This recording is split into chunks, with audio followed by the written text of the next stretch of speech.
Hi there. We're on day 67 of our Through the Bible, or New Testament in 1 year. And let's turn that off.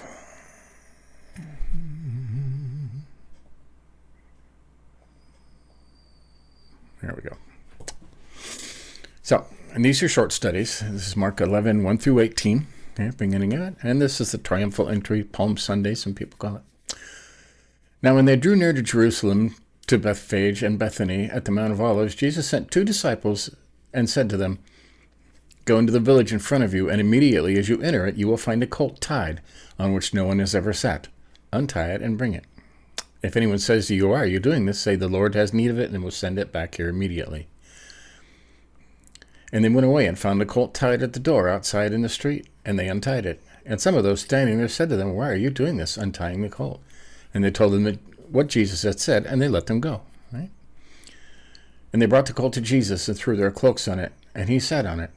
And many spread their cloaks on the road, and others spread leafy branches, palm branches, right, that they had cut from the fields. And those who went before and those who followed were shouting, "Hosanna! Blessed is he who comes in the name of the Lord." Right? Now, Hosanna means bring your kingdom now, roughly. Right? Blessed is the coming kingdom of our father David. Hosanna in the highest. And he entered Jerusalem and went into the temple. And when he looked around at everything, as it was already late, he went out to Bethany with the 12.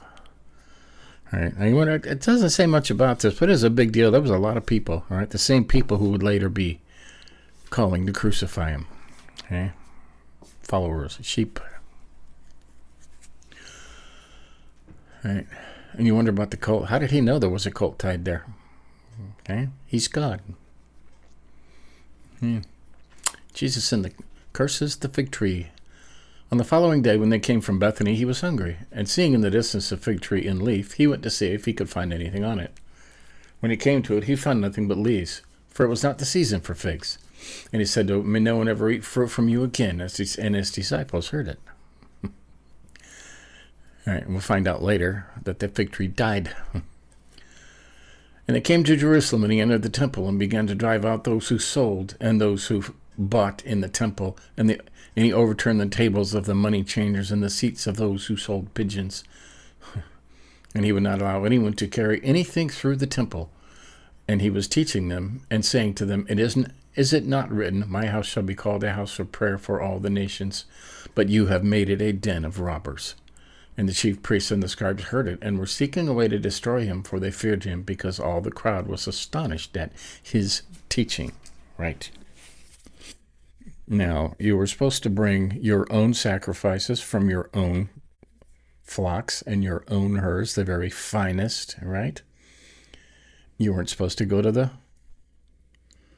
the temple and buy it and take it in and say, "Here's my sacrifice."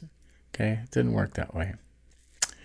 Not supposed to have those kind of... Do they have those kind of things at church now? Well, you think about it. Okay? Think about it. Money changers. So, hey, there you go. It's a real simple triumphal entry. There's been a lot of studies on the triumphant entry, okay, and what the people thought. They thought he was coming to bring his kingdom right now. Okay? They thought he was going to take over Rome and turn it into another, right, like King David, right, who fought and owned most of the land everywhere, okay? But it wasn't to be. So, there you go. See, short study, okay? Jesus curses the fig tree, and we'll probably find out tomorrow that, okay, the lesson from the withered fig tree, right? And it's easy. If God is there, you should be ready, right? The fig tree should be ready. You should be ready when God comes. You can't say, "Well, I won't be ready till next month." That won't work, okay? It won't work. So there you go. It's day 67. Easy studies, nice and short. Tomorrow we'll do some more of Mark 11.